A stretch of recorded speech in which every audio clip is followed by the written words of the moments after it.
antidiuretic drugs.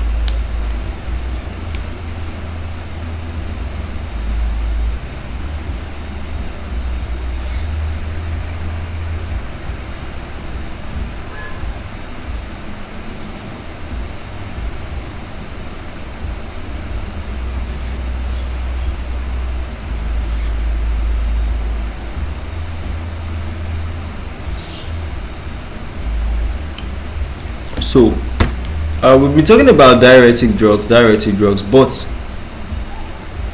there are some group of drugs known as what? Antidiuretic drugs. So these ones, they are against formation of urine. Diuretic drugs will make it that you are forming urine so much, you are putting out urine so much. Antidiuretic drugs, they are against formation of urine. Okay, so what we have is antidiuretic drugs. They are drugs that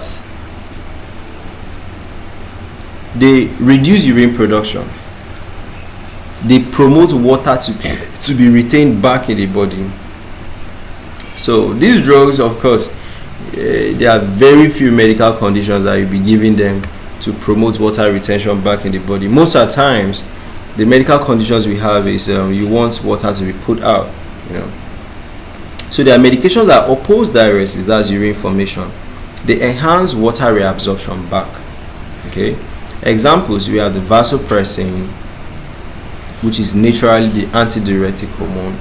Okay, so these drugs are prescribed when patients have too much urine production.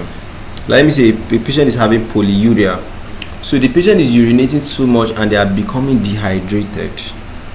I don't know if you understand. So that's when you actually have a use for these drugs.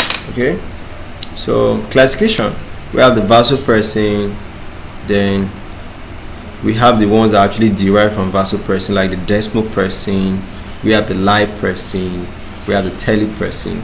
So most of them will actually get to talk about their what do they call it, their pharmacology. That's where you guys will get to understand it more.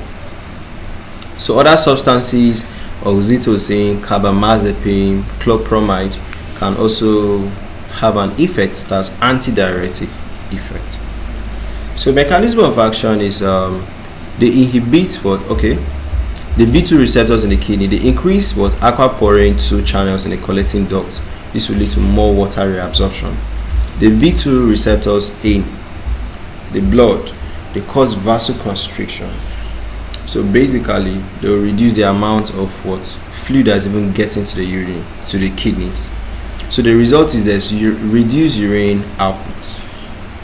So they are used in treating diabetes insipidus, nocturnal enuresis, that's a childbed waiting at night, hemophilia A and von Willebrand disease, shock and cardiac arrest, and also what? Esophageal variceal bleeding. Okay.